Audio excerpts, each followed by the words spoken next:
Mukunda Silks grand opening on 23rd November at Dilshuk Nagar. 1400 rupees sarees, 111 rupees fancy pattu sarees, మీ సొంతం. ప్రస్తుతం మనతో పాటు ఉన్నారు ఆధ్యాత్మిక గురువులు, ప్రణవ పీఠాధిపతులు, త్రిభాషా మహా సహస్ర అవధాని డాక్టర్ శ్రీ వద్దిపర్తి పద్మాకర్ గారు. ఇప్పుడు గురుగారితో మాట్లాడి మరిన్ని విషయాలు తెలుసుకుందాం. గురుగారు, ఇప్పుడు మీరు అన్నారు అమ్మవారైనా కృష్ణుడైనా శివుడైనా అంతా ఒకటే శక్తి స్వరూపము, మూర్ఖులు అని చెప్పి. ఈ మధ్య కాలంలోనే నాకు జరిగిన ఒక ఎక్స్పీరియన్స్. నేను ఎక్కువగా శివుణ్ణి ఆరాధిస్తూ ఉంటా. ఎందుకు అనవసరంగా నువ్వు శివుణ్ణి ఆరాధిస్తున్నావు, అమ్మవారిని పట్టుకో, శివుడిని ఆరాధిస్తే ఏం ఫలితం లేదు, వాడు పిచ్చోడు, ఇంకా ఎక్కువ ఇబ్బందులు పెడతాడు అని చెప్పి అన్నారు. దానికి నేను ఏం సమాధానం చెప్పాలంటారు? నేను ఎలా నిర్ణయం తీసుకోవాలంటారు? అవతల మూర్ఖులు అయితే వాళ్ళకేం సమాధానం చెప్పద్దు, మన పని మనం చేసేద్దాం. కొంచెం జ్ఞాని అయితే అజ్ఞానంతో కాకుండా కొంత జ్ఞానం కలిగితే వాడికి సమాధానం చెప్పచ్చు. అందుకే భర్తృహరి సుభాషితాలు చాలా గొప్పవి. అజ్ఞ సుఖమారాధ్య. అజ్ఞ అంటే ఏమీ తెలియని వాడు ఉన్నాడు, వాడు మూర్ఖుడు కాదు, ఏమీ తెలియని వాడు. ఏమీ తెలియని వాడికి బాగు చేయొచ్చట. అజ్ఞ అంటే ఏమీ తెలియని వాడు, సుఖం ఆరాధ్య బాగా చెప్పడానికి అర్హుడు. ఏమీ తెలియని వాడు కూర్చోబెట్టి చెప్పచ్చు. అంతే. సుఖతరం ఆరాధ్యతే విశేషజ్ఞ. బాగా చదువుకున్న పండితుడికి చెప్పచ్చు, ఏమీ తెలియని వాడికి చెప్పచ్చు, బాగా తెలిసిన వాడికి చెప్పచ్చు. జ్ఞానలవ దుర్విదగ్ధం బ్రహ్మాపి నరన్నరంజయతి. జ్ఞానలవ దుర్విదగ్ధుడు అంటే అర్థం ఏంటనమాట? తెలుసున్నది ఎంత, లవము అంటే కొంచెం, కొంచెం తెలుసు కానీ అన్నీ తెలుసని వాడికి అహంకారం. ఈ మధ్యన అలాంటి వాళ్ళు ఎక్కువైపోయారంట యూట్యూబ్లో. వాడికి ఏం తెలియదు, నాకు తెలుసని అహంకారం. అలాంటి మూర్ఖుణ్ణి బ్రహ్మాపి నరన్నరంజయతి. అటువంటి నరుణ్ణి బ్రహ్మ కూడా బాగు చేయలేట. వాడికి ఏం చెప్పలేడు, బ్రహ్మ వచ్చి చెప్పిన వెండవాడు. అందుకే కొంతమంది మూర్ఖులు చూసారా, నేను దేవుడు చెప్పినా చేయను, దేవుడు వచ్చి దిగొచ్చినా విన్న అంటాడు. వీడి మొహానికి దేవుడు దిగి వస్తాడా? ఏ దేవుడే కదా, దెయ్యం కూడా దిగిరాదు. అంచేత అటువంటి వాళ్ళకి మనం చెప్పక్కర్లేదు, మన పని మనం చేయాలి. కానీ ఒక గొప్ప అద్భుతమైన శ్లోకం ఆది శంకరాచార్యుల వారు మనలాంటి వాళ్ళ కోసమని దేవి అపరాధ క్షమాపణ స్తోత్రంలో రాశారు. ఆ స్తోత్రం పేరేంటి? దేవి అపరాధ క్షమార్పణ స్తోత్రం. అమ్మా నన్ను క్షమించు అని చిట్ట చివరి చెప్పే స్తోత్రం. అద్భుతమైన స్తోత్రం అది. కొంతమంది వాళ్ళు అది కూడా ఆయన రాయలేదని పిచ్చివాదం చేసేవాళ్ళు ఉంటారు, వాళ్ళని మనం పక్కన పెట్టేద్దాం. కానీ చితాభస్మాలేపో గరళమశనం దిక్పటధర జటాధారి కంఠే భుజగపతిహారీ పశుపతి కపాలీ భూతేశో భజతి జగదీశైక పదవీం భవాని త్వత్పాణిగ్రహణ పరిపాటీ ఫలమిదం.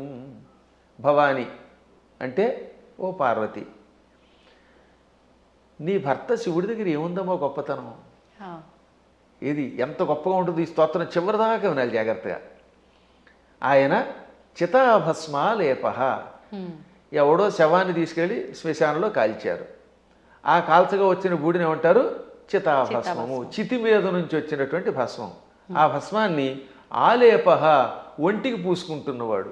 మనం గంధం పూసుకుంటాం అంటే, మా బొట్టి వాళ్ళం పూర్వం గంధం అరగ తీసుకు పూసుకునేవాళ్ళం. మీ బొట్టి వాళ్ళు ఈ మధ్యన పెర్ఫ్యూమ్స్ వచ్చాయి కదా, కిష్కం కిష్కం అనేది ఏదో కొట్టుకుంటాడు, మళ్ళీ అందులోంచి గాలి వస్తుంది, అందులోంచి వచ్చేది గాలేగా పొగేగా అని మళ్ళీ అడ్వర్టైజ్మెంట్లు. సరే ఏది ఏమైనా మొత్తం మీద సుగంధ ద్రవ్యాలు పూసుకుంటారు. ఆయన మాత్రం ఒంటికి ఏం చేస్తాడు? కాష్టంలో బూడిద పూసుకుంటాడు. పోని ఆహారం ఇడ్లీలో చపాతీలో బూరిలో గారెలో దధ్వజనో తిండు, గరళ వశనం విషమే ఆహారంగా స్వీకరించాడు. ఇంకా మంచి బట్టలు కట్టుకుంటున్నాడా? కనీసం పద్మాకర్ గారైనా అంతో ఎంతో మంచి లాల్చీ వేశారు. కానీ ఆయన దిక్కులే వస్త్రం. దిక్కు అంటే తూర్పు మొదలుకు అన్ని దిక్కులు. పటము అంటే వస్త్రం. దిక్పటధర అంటే దిక్కులను వస్త్రముగా ధరించేవాడు. అదే దిగంబరుడు అంటే. దిక్కు అంబరహ దిగంబరహ. అంబరం అంటే వస్త్రం, దిక్కులు వస్త్రంగా ధరించేటంటే అర్థం ఏమిటమ్మా?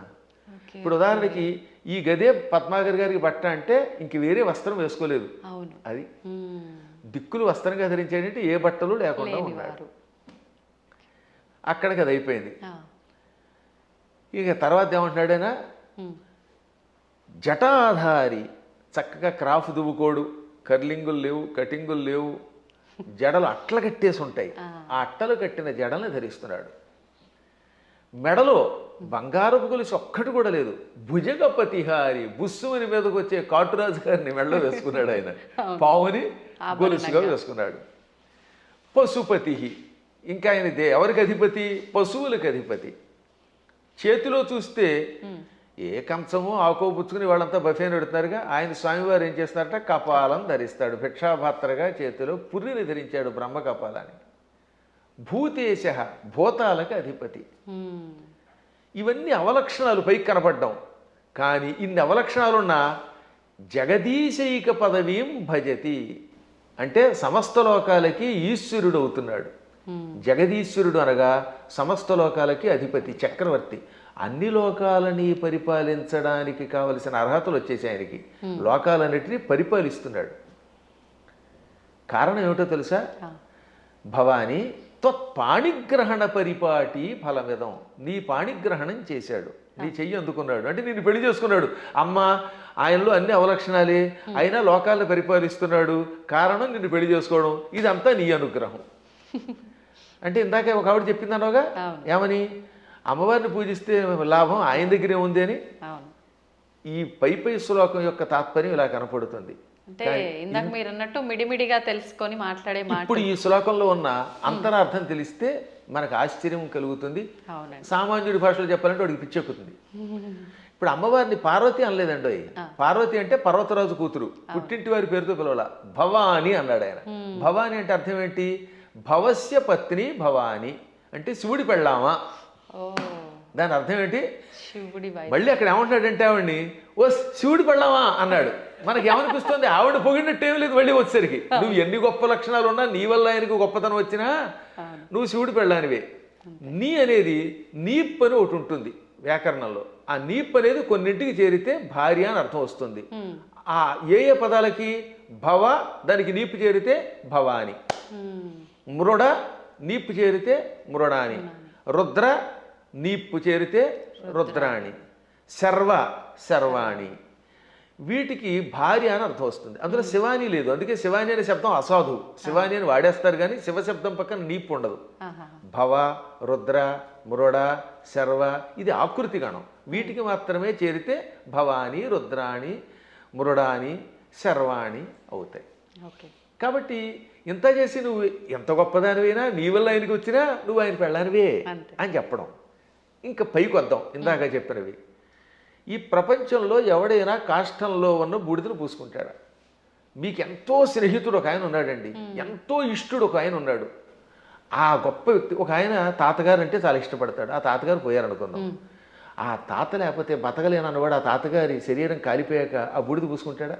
అస్సలు. ఒక్క శివుడు మాత్రమే తన భక్తులు తనను ఉపాసించాక వాడు నా భక్తుడు, వాడు నాకు ఎంతో ఇష్టుడు అని వాడు చావగానే వాడి శరీరాన్ని శ్మశానంలో కాలిస్తే రారా నాయనా అని వాడి బూడిదని ఒంటికి పూసుకుంటున్నాడు. ఆ బూడిద పూసుకోగానే వాడు శాశ్వతంగా కైలాసానికి వెడుతున్నాడు. అంటే ఆ భక్తుడి మీద ఆయనకి ఎంత ఇష్టం. ఈ ప్రపంచంలో ఇంత ప్రేమగా చూసే దేవుడు ఇంకెవడన్నా ఉన్నాడా? ఒకసారి ఆలోచించండి. భక్తుడి యొక్క కాష్టంలో బూడిదని ఒంటి మీద గంధంలా పూసుకునే ఏకైక కరుణామూర్తి శివుడే. ఆయనకి మాత్రమే శక్తి ఉంది, ఇంకెవడో పూసుకోలేడు. పూసుకుంటే చస్తాడు, బ్యాక్టీరియా వచ్చి చచ్చిపోతాడు ముందు. రెండవది గరళ మశనం. పాలసముద్రం చిలికారు. ఈ పాలసముద్రంలో అమృతం వస్తుంది అనుకుంటే మొట్టమొదటి పుట్టింది విషం. భయంకర కాలకోట విషానికి లోకాలన్నీ కాలి బూడిదైపోయాయి. అందులోంచి పొగొచ్చింది. అందరూ దిక్కులేక శివ రక్షించమని ఆయన దగ్గరికి వెళ్ళారు. ఒక్కడు తాగాడా దాన్ని ఎవడన్నా? ఇంతమంది సోకాళ్ళు దేవతల్లో ఒక్కడన్నా దాన్ని తాగి రక్షించాడా? ఒక్క శివుడు మాత్రం పార్వతి కేసు తిరిగి, పార్వతి వీళ్ళు నా పిల్లలు రక్షించమని అడిగారు, తాగేస్తున్నాను అన్నాడు ఆయన. అప్పుడు భార్య తాగమంటుందండి నిజంగాను? ఏ భార్య అయినా సరే, ఏమండి వాళ్ళకి మతి లేకపోతే మీకు మతి లేదా? బాబోయ్ నా మంగళసూత్రం గట్టిగా ఉండాలి, మీరు తాగద్దనాలా, కానీ ఆవిడే ఉంది తాగేయండి. అందుకే పోతన గారు అక్కడ ఒక అద్భుతమైన పద్యం రాశారు భాగవతంలో అష్టమస్కంధంలో. మృంగెడివాడు విభుండని. మింగేవాడు తన భర్తని తెలుసు.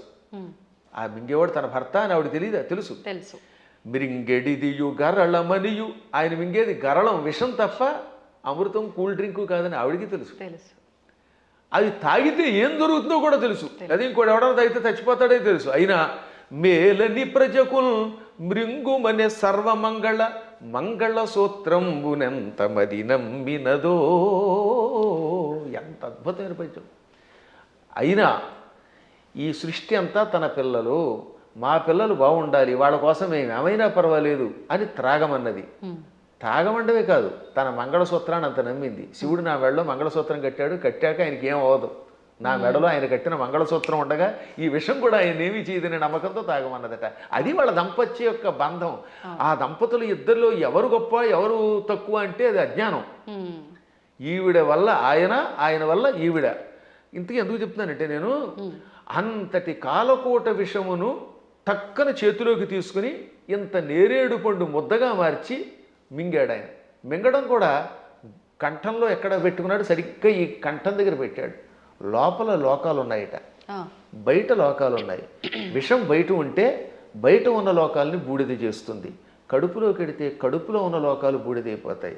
ఇక లోకములు లేని ఏకైక స్థానం ఆయన కంఠాన్ని మాత్రమే అట్టే పెట్టాడు. కంఠంలో లోకాలు లేవు, అందుకని గొంతుకులో పెట్టాడు. ఇక్కడుంటే ఎవరికీ ప్రమాదం లేదు కనుక. ఇప్పుడు మీకు ఒక కాఫీ ఇస్తాం, తాగండి. తాగి నాలుక మీద కానీ కడుపులోకి కానీ పంపకుండా గొంతుకులో అట్టే పెట్టగలరా? అస్సలు సాధ్యం. గుటక వేస్తే టక్కన కిందకి దిగిపోవాల్సిందే, లేదా అతి కష్టమే నోట్లో పెట్టాలి. అది కూడా ఎంతసేపు పెట్టగలం, బయటనే ఉమ్మాలి, అవునా? అటువంటిది అంత కాలకోట విషయాన్ని ఇక్కడ బంధించే శక్తి ఏ దేవతకు ఉంది? ఒక్క శివుడికి ఉన్నది. అందుకే తెల్లని శివుడి శరీరం కూడా, శివుడు కూడా నాలా అందంగా తెల్లగా ఉండేవాడు. ఈ విషం కంఠంలోకి వెళ్ళాక నీలంగా మారిపోయి శ్రీకంఠుడు గరళకంఠుడు అయ్యాడు. అది ఆయనకు ఒక ఆభరణం అయింది, కీర్తి తెచ్చిపెట్టింది. అందువల్ల గరళ వచనం అంటే అంతటి విషాన్ని ఆహారంగా స్వీకరించి గొంతుకులో పెట్టినవాడు ఆయన తప్ప ఎవడున్నాడమ్మా? ఇంకా ఆకాశాన్ని జుట్టుగా మార్చుకొని అట్లగట్టేలా జడలు పెట్టాడు. ఆకాశంలో ఉన్న మబ్బులు అవన్నీ ఆయనకి కేశములు అయిపోయాయి, వ్యోమకేశుడు ఆయన. అందువల్ల జటాధారి. మెడలో వాసుకి అని పిలువబడే ఒక భయంకర సర్పాన్ని ఎవడు పెట్టుకోగలుగుతాడు? ప్రపంచంలో పాముల్ని భరించే శక్తి ఇద్దరికి ఉంది. ఒక ఆయన పాము మీద పడుకున్నాడు, శ్రీ మహావిష్ణువు ఆదిశేషుడి మీద. ఇంకోటి ఎవడు ఆయన భరించలేడు. ఆ వాసుకినేమో మెడలో ఈయన గొలుసులో వేసుకున్నాడు. అలా విషసర్పమును కూడా ఆభరణంగా ధరించావు. పశుపతి అంటే మనందరం పశువులం, జీవులందరినీ ఏమంటారు? పశువులు. ఇంగ్లీష్లో కూడా man is a social animal అంటారు, గుర్తుపెట్టుకోండి. సంస్కృతంలో కూడా అంతే. పశువులు జంతువునాం నరజన్మ దుర్లభం. ఈ జంతువులలో మానవ జన్మమే దుర్లభము. కాబట్టి ఏ లాంగ్వేజ్లో అయినా సరే పశు శబ్దమునకు ప్రాణులు అని అర్థం. ప్రాణులందరినీ పరిపాలించేవాడు ఆయన పశుపతి అంటే.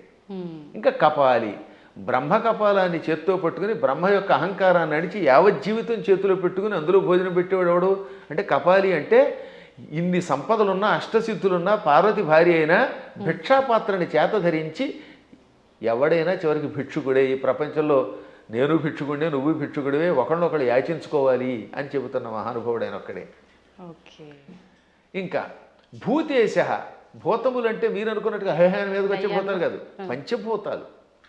ఈ పృథివ్యాపస్తేజో వాయురాకాశములు, భూమి అగ్ని జలము వాయువు ఆకాశం అనే పంచభూతములు, ఇక ప్రాణులు, వీళ్ళందరికీ అధిపతి. అందుకే ఆయన జగత్తుకి ఈశ్వరుడు అయ్యాడు. అందువల్ల నువ్వేం చేసావు?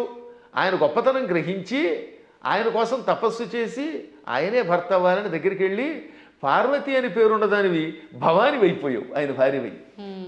అందుకే ఇప్పటికి కూడా ఇంగ్లీష్ వాళ్ళు మన సంస్కృత సంప్రదాయాల్లో కొన్ని పాటిస్తున్నారు. ఉదాహరణకి పద్మాకర్ గారి భార్య ఉంది, ఆవిడ ఏమన్నా మిసెస్ పద్మాకర్ అంటారా లేదా? అంటారు. రంగవేణి గారిని పిలవకుండా అంటే భవానీలాగా. పార్వతి కాస్త ఆయన భార్య అయ్యాక మిసెస్ శివ అయ్యింది, ఆ మాట భవానీ అన్నాం అంతే టెక్నిక్గా. అంటే ఎంత గొప్ప శక్తి! శివుడి భార్యని అనిపించుకోవడానికి ఇష్టపడుతోంది కానీ నేను పార్వతిని ఫలానా వాళ్ళ పుట్టింటి వారి సంబంధమైందా అని అనిపించుకోవడానికి ఆవిడ ఇష్టపడటం లేదు. ఈ లక్షణాలు ఆయనలో గొప్పవి కాబట్టే ఆయనని నువ్వు వరించావు, నీ వల్ల ఆయన పార్వతీ వల్లభుడయ్యాడు. ఈ విధంగా ఇద్దరు గొప్పవారే. ఇంక చివరిగా దిక్పటధరహ అంటే దిక్కులే వస్త్రములంటే మొత్తం ప్రపంచం అంతా వ్యాపించినవాడు. అది వ్యాపిస్తే కదా బట్ట అయ్యేది. మీరు ఆలోచించండి, తూర్పు పడమర ఉత్తరం దక్షిణం ఆగ్నేయం నైరుతి ఈ వాయువ్యం ఈశాన్యం అని పిలువబడే దిక్కులు పైన కింద ఉన్నవి మనకు బట్ట అవ్వాలంటే మనం అంత శరీరం కలిగిన వాళ్ళు అయ్యి ఉండాలి. ఇప్పుడు నాకు ఈ గది బట్ట అవ్వాలంటే నేను గది అంతా నిండిపోవాలి, అప్పుడే ఈ గదిని నేను బట్టగా ధరించగలను, అవునా? అందువల్ల సర్వవ్యాపకుడు అని అర్థం. అటువంటి వాళ్ళ యొక్క గొప్పతనాన్ని గ్రహించలేక శివుడిని పూజిస్తే కష్టం వస్తాయి, పార్వతిని పూజించని, లేక పార్వతిని పూజించకు శివుడిని పూజించని, లేక ఈ ఇద్దరిని పూజించి విష్ణువుని పూజించగని, విష్ణువుని పూజించి వీళ్ళని పూజించకు అన్నాడంటే వాడు అజ్ఞాని, ఏ విధమైన ఉపాసనా బలం లేనివాడు. అందువల్ల వీటికి అతీతంగా సర్వవ్యాపకుడైన శివుడు ఆయన ఏకో దేవ, ఏకో దేవ కేశవో వా శివో వా, ఒకడే దేవుడు. నువ్వు శివుడను, కేశవుడను, పార్వతి అను, లేక లక్ష్మి అను, సరస్వతి అను, కుమారస్వామి అను, విఘ్నేశ్వరుడను, ఇన్ని రూపములతో కనపడుతున్న పరమాత్మ ఒక్కడే. గురుగారు, అంటే మాలాంటి జ్ఞానం లేని వాళ్ళము ఇలాంటి పిచ్చి ప్రశ్నలు వేయటంలో అర్థం ఉంది, వాదించడంలో అర్థం ఉంది. కానీ ఎంతో జ్ఞానం ఉండి నలుగురికి చెప్పే స్థాయిలో ఉన్నవాళ్ళు కూడా కొంతమంది శివకేశవుల ఇద్దరు భేదం చూపించి మేము శైవులము, మేము వైష్ణులము ఇలా మాట్లాడుతూ ఉంటారు కదా, మరి దాని గురించి ఏమంటారండి? అక్కడే అసలు వాళ్ళ జ్ఞానులు అనకూడదు, వాళ్ళు భక్తులు అంతే, మూఢభక్తులు. వాళ్ళు భక్తులే. మూఢభక్తి ఏం చేస్తుందో తెలుసా? ఆ రూపాన్ని తప్ప ఇంకోటి ఇష్టపడకుండా చేస్తుంది. మూఢభక్తి వల్ల కూడా ఎప్పుడో ఒకప్పుడు పరమాత్మ దగ్గరికి వెడతారు అనుకోండి, అందులో సందేహం లేదు. జ్ఞానభక్తి కలిగిన వాడు అలా ఎందుకంటాడు? జ్ఞానంతో ఉన్నవాడు వాడు ఏ రూపం చూస్తే ఆ రూపంలోనే ఇంకోటి చూస్తాడు.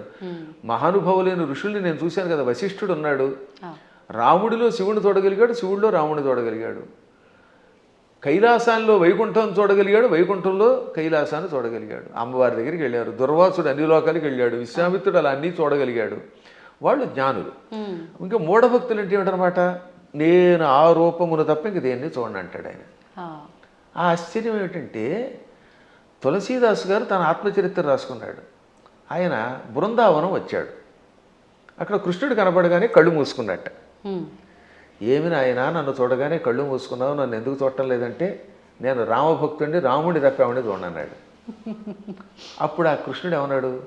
రాముడైనా కృష్ణుడైనా నేనే కదా, నువ్వు భాగవతం చదివిన వాడివి, నేను ఎన్నో అవతారాలు ఎత్తానని నీకు తెలుసు కదా అంటే, అన్నీ నాకు అనవసరం, నువ్వే అన్ని రూపాలు, నువ్వే మత్స్య కూర్మాది సమస్త అవతారాలు ధరించావు, అయినా నేను రాముడి తప్ప చూడను, నాకు ఆ కోదండం పుచ్చుకుని ఏకపత్నిరతుడిగా ఉన్న రాముడే కావాలి, కృష్ణుడు వద్దన్నాడు. అప్పుడు ఆయన నవ్వి రాముడిగా, ఇది కృష్ణ విగ్రహంలో ఉన్న స్వామివారు రాముడిగా దర్శనమిచ్చాక అప్పుడు నమస్కరించాడు. అప్పుడు ఆయన కనువిప్పు కలగజేసి, పిచ్చివాడా, పువ్వులు వేరైనా ఏ పువ్వుతో చేసినా పూజ ఒకటే కదా, అంతే అండి. ఎదురుగుండా నువ్వు ఒక విగ్రహం పెట్టుకున్నావు, ఒక్కోసారి గన్నేరు పువ్వులు, ఒక్కోసారి మందార పుష్పాలు, మరోసారి ఏమో సంపంగులు ఇలా దొరుకుతాయి. ఏ పుష్పంతో పూజ చేసినా పూజ ఒకటే, పువ్వులు వేరైనా పూజ ఒకటే. అలాగే మూర్తులు వేరైనా అందులో ఉన్న చైతన్యం ఒకటే. ఈ మాత్రం జ్ఞానం లేకపోతే నీకు ఎప్పటికీ మోక్షం వస్తుందనగా అప్పుడు పశ్చాత్తాపంతో ఆయన రాముడైనా కృష్ణుడైనా ఒకటే అని హిందీలో ఒక స్తోత్రం రాశాడు. దాన్ని తెలుగులోకి అనువాదం చేసి శ్రీకృష్ణాంజనేయ యుద్ధం అని ఒక సినిమా ఉందిరండి, అందులో చాలా అద్భుతంగా రాశారు. ఘంటసాల వారు చాలా బాగా పాడారు. చిట్ట చివరిలో ఆంజనేయుడు జ్ఞానోదయం పొందినట్టుగా ఆ పాట పెట్టారు. పూలు వేరైనా పూజ ఒకటని నేటికి తెలిసెను ఓ దేవా, రాముడవైనా కృష్ణుడవైనా ఆదిదేవుడవు నీవేనయ్యా, రాముడవైనా కృష్ణుడవైనా ఆదిదేవుడవు నీవేనయ్యా, హరే రామ హరే కృష్ణ హరే రామ హరే కృష్ణ హరే రామ హరే కృష్ణ. అందుకని మన వాళ్ళు హరే రామ హరే కృష్ణ అన్నారు. పరమాత్మ ఒకటే. కానీ మూఢత్వం ఉన్నంత వరకు, పూర్వజన్మ యోగం ఒకటి ఉన్నంత వరకు సచ్చిన ఈ సత్యాన్ని వాడు అంగీకరించలేదు. కర్మ. ఏ నదుల్లో కూడా రండి, అదే గంగాజలం, గంగో చోట ఇంకో చోట కృష్ణ, ఓ చోట గోదావరి, మొత్తం మీద నీరే. కొంచెం భేదాలు ఉంటాయి, ఎందుకనంటే ఆ ప్రాంతాన్ని బట్టి, మూలికలు బట్టి. గంగ గంగే, ఇంకో దక్షిణ గంగ గంగే. కానీ వీటిలో ఎన్ని కొలుస్తున్నాయి? మనం కూడా అలాగే మూర్తులలో ఉన్నప్పుడు ఆ భేదాలను బట్టి ఒక్కొక్క రూపంలో ఒక్కొక్క పని చేస్తాడు. కానీ చిట్ట చివరికి వచ్చేసరికి అన్నీ ఒకటే. కృష్ణుడు చెప్పాడా లేదా? చిట్ట చివరికి నేనే అన్నాడు ఆయన. భగవద్గీతలో విభూతి యోగంలో ఎవరెవరిలో ఏ విభూతి ఉందో అది నేనని చెప్పాడు ఆయన. యద్యద్విభూతివత్సర్వం తత్తదూర్జితమేవవా, ఎవరెవరిలో ఏ శక్తులున్నాయో నావే అని చెప్పడానికి వరుసగా చెప్పుకొచ్చాడు అనమాట. మృగాణాంచ మృగేంద్రోహం, జంతువులలో సింహాన్ని నేను, మృగాలలో సింహాన్ని నేను, వైనతేయశ్చ పక్షిణాం, పక్షులలో గరుత్మంతుణ్ణి నేను, ప్రహ్లాదశ్చాపి దైత్యానాం, రాక్షసులలో ప్రహ్లాదుణ్ణి నేను, అలా కవులలో ఉసినసుణ్ణి అంటే శుక్రాచార్యుణ్ణి నేను, బుద్ధిమంతులలో బృహస్పతిని నేను. చివరికి బృహస్పతి శుక్రుడు కూడా ఆయనే. అలాగే శంకరశ్చాపి రుద్రాణం, ఏకాదశి రుద్రుల్లో శంకరుణ్ణి నేను. అర్థమైందా? చివరికి శివుడు కూడా నేనే. ఆ విధంగా సమస్తం నేనే. కాబట్టి ఆయన కానిదంటూ ఏమీ లేదు. గురుగారు, భగవంతుడు ఇప్పుడు ఇన్ని రూపాల్లో ఉన్నాడు. శివుడైనా విష్ణువైనా భేదమే లేదు. కానీ విష్ణుమూర్తి అవతారాలలోనే కొన్ని అవతారాలలో, దశావతారాలలో రాముడు కృష్ణుడు కూడా ఆయన అవతారమే. కానీ వాళ్ళు దేవుళ్ళు కాదు, మానవులు. వాళ్ళు దేవుళ్ళు అనకూడదు, ధర్మానికి ప్రతిరూపాలుగా మనం భావించాలి అని అంటూ ఉంటారు. దాన్ని ఎలా తీసుకోవచ్చు అంటారు? ఇది ఒక పెద్ద సమస్య అని చెప్పాను కదా. ఈ పెద్ద ఎవడికి వాడు మేధావి అయిపోవడం వల్ల వచ్చిన పని. భగవంతుడు శ్రీ మహావిష్ణువు 22 అవతారాలు ఎత్తాడు. ఎన్ని? 22. ఈ 22లో 21 అవతారాలు అంశ అవతారాలు అంటారు. ఒక్క అవతారం పరిపూర్ణ అవతారం. సనక సనందనాదులు, వృషభావతారము, కపిలావతారము, పరశురామావతారము, వేదవ్యాసావతారము, ఇవన్నీ అంశ అవతారాలు. వాటిలో ఈ మత్స్యావతారం, కూర్మావతారం, వరాహావతారం, నరసింహావతారం, రామావతారం, ఇది పరశురామావతారం, ఇవన్నీ కూడా. ఒక్క కృష్ణుడు మాత్రం సంపూర్ణ అవతారం. కాబట్టి అందరూ అనుకున్నట్టుగా 10 కాదు అవతారాలు. భాగవతంలో ప్రారంభంలోనే ఉంటుంది, ప్రథమ స్కంధంలో 22 అవతారాలు చెబుతూ అందులో 21 అవతారాల్ని ఏతే చాంస కళా పుంస, ఏతే చ అంశ కళా పుంస కృష్ణస్తు భగవాన్ స్వయం. 21 అవతారాలు అంశావతారాలు, అంశ కళలు. ఒక్క కృష్ణుడు మాత్రం పరిపూర్ణ అవతారం. అందుకే కృష్ణస్తు భగవాన్ స్వయం. ఒక్క రామావతారంలో నేను మానవుణ్ణి అని ఆయన అనకపోతే రావణుడిని చంపలేడు. ఎందుకని మానవుడి చేతిలో వాడు చస్తాడు కనుక. అందుకని ఆయనకి తెలియదు లోపల ఆయన పరమాత్మని. ఆయనకి తెలియకపోతే ఇన్ని పనులు ఎలా చేసాడండి? ఎంతమందికి శాప విముక్తి కలగజేశాడు, ఎంతమందిని వైకుంఠానికి పంపించగలిగాడు. కానీ పైకి చెప్పకూడదు. అందువల్ల పరమాత్మ నటించాలి లోపల. అందుకని మర్యాద పురుషోత్తముడుగా ఆత్మానం మానుషం మన్యే రామం దశరథాత్మజం. దేవతలంతా చిట్ట చివర వచ్చి ఏది రావణవధ అయిపోయాక నువ్వు విష్ణువు అంటే మీరు ఏదో విష్ణువు అంటున్నారు, అదిని పొగుడుతున్నారు, నాకు తెలియట్లేదు. నేను మాత్రమే అనుకుంటున్నాను, నన్ను నేను మానవుడు అనుకుంటున్నాను. ఆత్మానం అంటే నన్ను మానుషం మన్యే, మనిషిగా భావిస్తున్నాను. మన్యే అంటే భావిస్తున్నాను, అనుకుంటున్నాను. పైగా ఎవరట? రామం దశరథాత్మజం, దశరథుడు కొడుకైన రాముడు అనుకుంటున్నాను. మీరు ఎవరో అంటున్నారంటే అప్పుడు శివుడు వచ్చామన్నాడు. అక్కడ భలే చెప్తాడండి వాల్మీకి. షడర్థ నయన శ్రీమాన్ అన్నారు శివుణ్ణి. ఏమన్నారు? షడర్థ నయన. అసలు ఇటువంటి పదాలు వాల్మీకి తప్ప ఎవరు రాయలేరు, కవులు కాబట్టి బాగా రాస్తారు. నయన అంటే కళ్ళు కలిగినవాడు. షట్ అంటే అన్ని 6, అందులో అర్ధ అంటే అంత సగం. షడర్థనైన అంటే 6లో సగం 3 కళ్ళు కలిగిన బట్ట త్రినేత్రుడ. ఎంత త్రినేత్రుడు అనడానికి ఎంత చమత్కారం చేయాలి, బలి పెడతాడు కదా. అదే కవుల యొక్క చమత్కారం. అందువల్ల కవుల చమత్కారం తెలియక రామాయణం అర్థం కాక ఏదో పిచ్చివాగుడు అవుతారు. కానీ షడర్థనైన అండంలో అర్థం ఏంటో తెలుసా? 6ని 3గా చేశాడు, 6 శత్రువుల్ని 3గా చేశాడు. ఆ 3ంటిని సూర్యచంద్రులు అగ్నిగా మార్చి కళ్ళుగా పెట్టుకున్నాడు.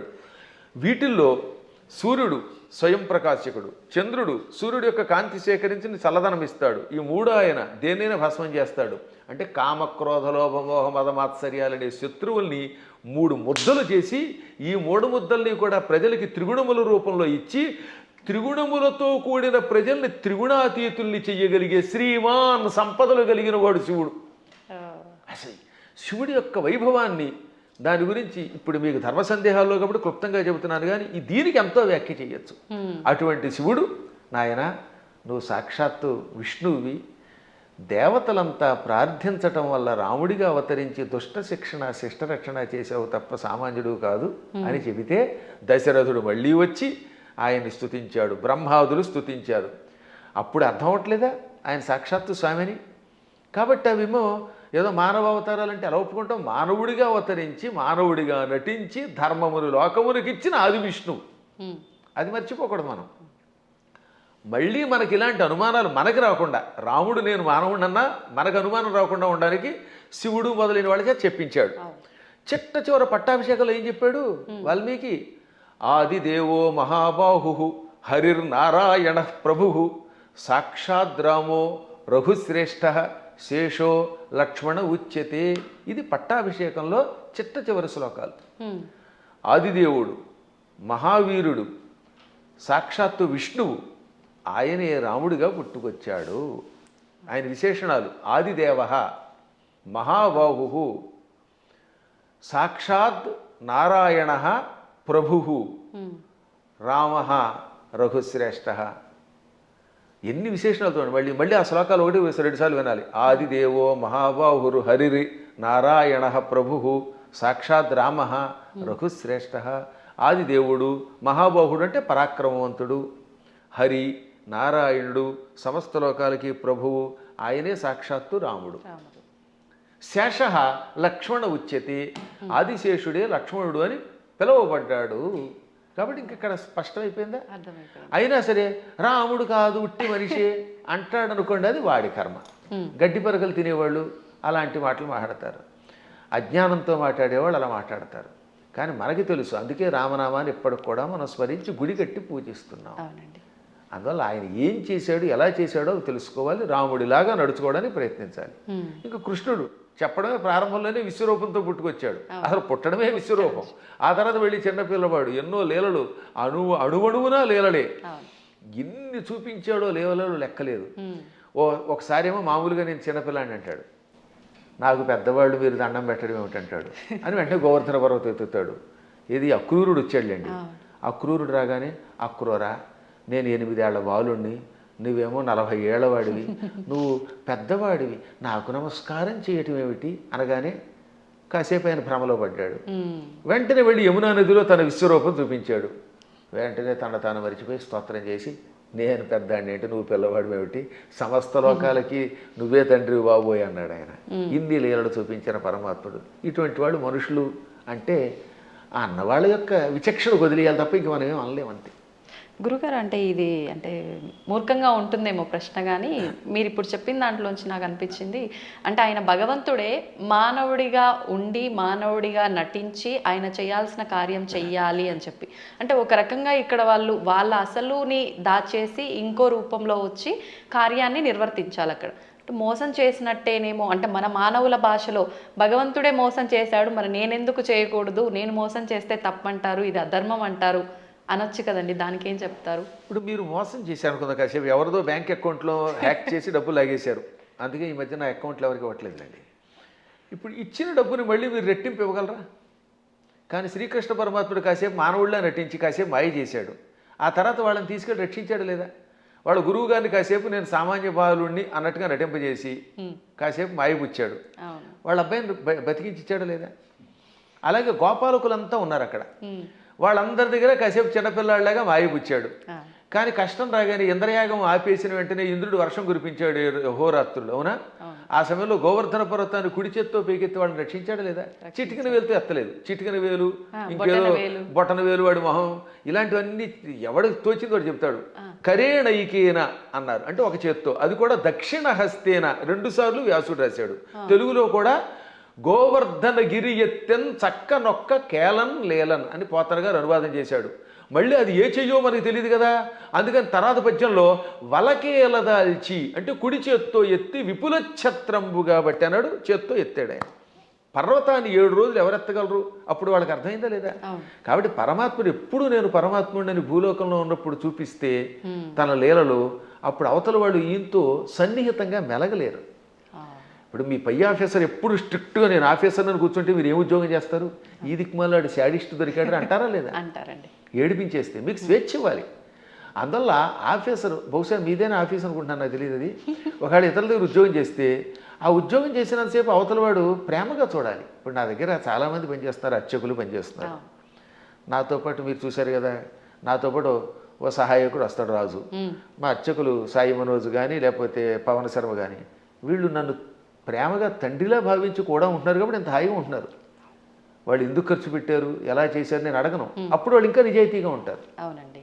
ఇంట్లో వంటకి మాకు చిన్నప్పుడు ఒక ఆయన ఉండేవాడు, ఒక హౌస్లో ఉండేవాళ్ళండి. ఆయన కోటీశ్వరుడు, బంగారపు అధిపతి. వంట ఆవిడకి వేరుశనగ గుళ్ళు ఇచ్చి ఎన్ని గుళ్ళు ఖర్చు పెట్టేవారు వాడు. ఆయన ఎన్ని గ్రాములు కాదు, 100 గింజలు ఇచ్చి ఈ పూటకి 10 గింజలు, రేపు మళ్ళీ పోపులో 10 గింజలు, 10 మినప గింజలు, 10 శనగ గింజలు. ఉన్నారా ఇలాంటి వాళ్ళు? ఉన్నారు.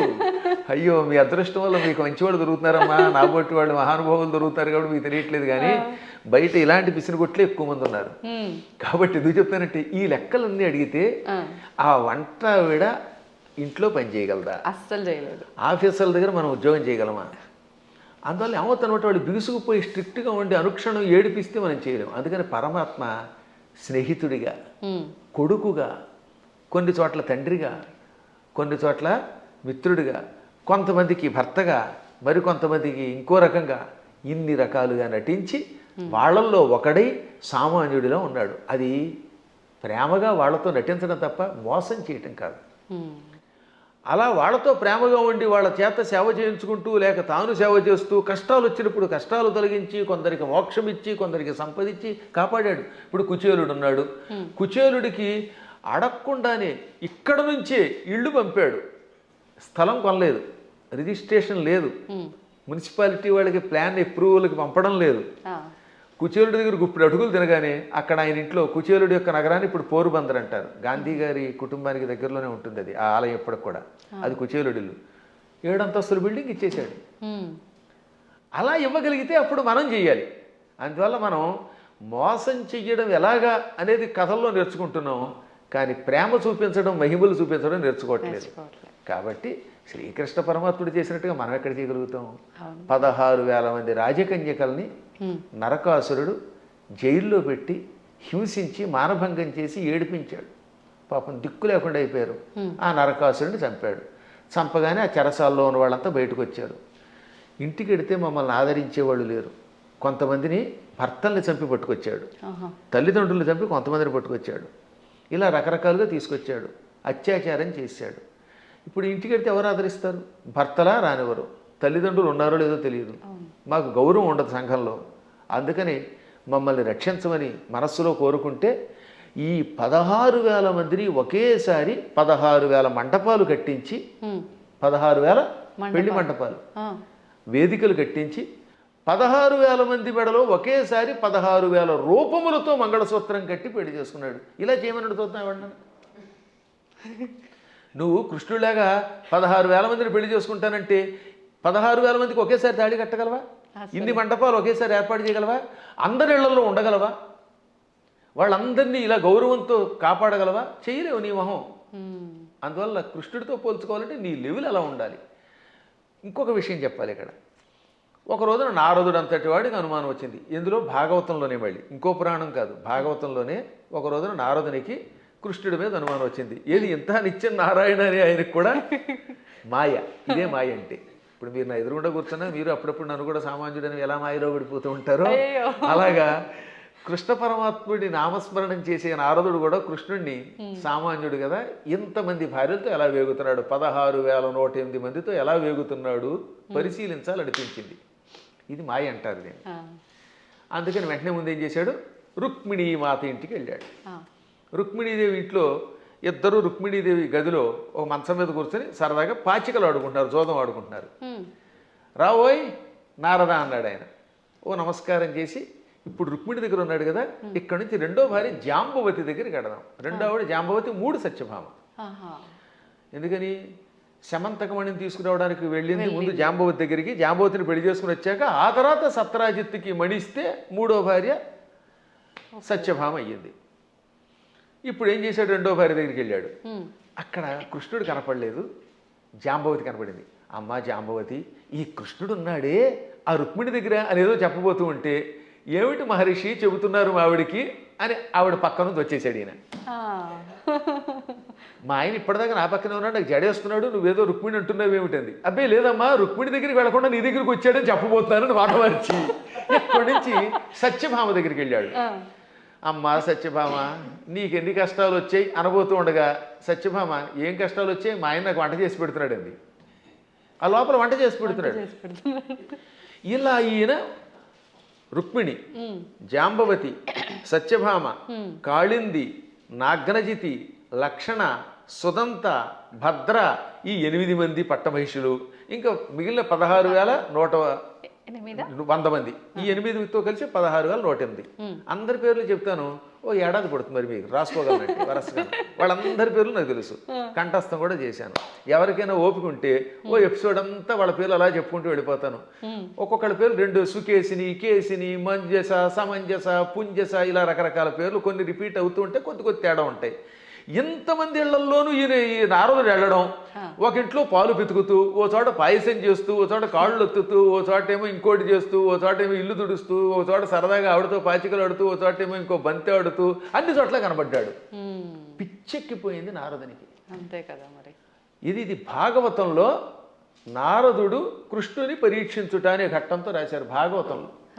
అప్పుడు ఆయనకి జ్ఞానోదయమై, నేను నిరంతర హరినామస్మరణం చేసిన వాడిని, నారాయణుడు సర్వాంతర్యామని తెలుసు. అసలు విష్ణువు అనే శబ్దం మనకు అర్థం ఏమిటి? వ్యాపకశీలత్వాత్ విష్ణు, అంతటా వ్యాపించి నిండి ఉన్నవాడు కనుక విష్ణువు అని పేరు. ఆయన భక్తుణ్ణి ఆయన ఎక్కడున్నాడు, అక్కడున్నాడా లేదా అని పరిశీలించడం ఏమిటి అని అజ్ఞానంలో పడ్డానని గ్రహించి వెంటనే కాళ్ళ మీద పడి స్తోత్రం చేస్తాడు. అంటే నారదునికే మాయ కలిగితే ఇక మనకి రావడంలో ఆశ్చర్యం ఉంది. కాబట్టి అన్ని చోట్ల ఉంటాడు ఆయన. ఆయన స్థాయిని మనతో పోల్చుకుని ఆయన ఎలా ప్రవర్తిద్దామంటే, పులిని చూసి నక్క వాతలు ఎట్టుకుంటే వాతలు మిగులుతాయి, ఉన్న చర్మం పోతుంది, కానీ పులి మచ్చలు రావు.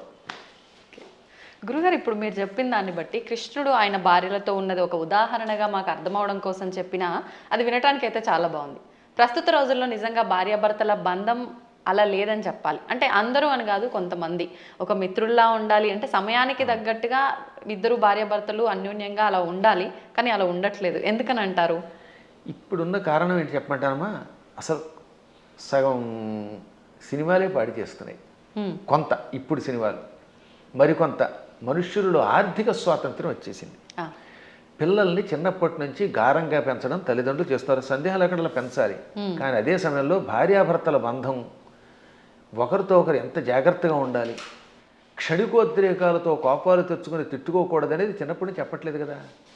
ఇప్పుడు పూర్వం రుక్మిణీ కృష్ణుల కథ, సీతారాముల కథలు చిన్నప్పటి నుంచి నూరిపోసి ఏదన్నా చిన్న చితక గొడవలు వస్తాయి. భార్యాభర్తలకు తగాదాలు లేకుండా ఎలా ఉంటాయి? సతీదేవి కూడా శివుడి మాట వినకుండా వెళ్ళిపోయిందా లేదా? ఒక్కసారి సతీదేవి శివుడు వద్దంటున్నా వినిపించుకోకుండా పుట్టింటికి చూడడానికి యజ్ఞానికి వెళ్ళింది, శరీరం విడిచిపెట్టింది. భర్తకు దూరం అయితే చివరికి మిగిలేదు అదే. డబ్బు సంపాదించవచ్చు, నువ్వు ఇంకేదైనా పలుకుబడుతూ ఉండొచ్చు, కానీ భార్యాభర్తలు ఇద్దరు ఐకమత్యంతో ఉండడం వల్ల వచ్చే ఆనందం వేరనే కథలు చెప్పేవారు పూర్వం. మా చిన్నప్పుడు ఇలాంటి కథలే చెప్పేవారు. అందువల్లే పూర్వం ఒకసారి పెళ్లి చేసుకుంటే యావత్ జీవితం వాళ్లే దంపతులు. ఇప్పుడు 16 రోజుల పండుగ గడిస్తే గొప్ప. తొలినాడు ఏదో హడావిడి, మలినాడు మడావిడి అన్నట్టుగా అయిపోతుంది. 16 రోజుల తర్వాత మళ్ళీ ఇద్దరు విడిపోతున్నారట. కొట్టుకోవడాలు, తిట్టుకోవడాలు, ఇవన్నీ కొంత తల్లిదండ్రుల యొక్క పెంపకం లోపం, కాల ప్రభావం, మీడియా ప్రభావం అన్నీ ఉన్నాయి, ఒకదాని మీద ఒకటి పడుతున్నాయి.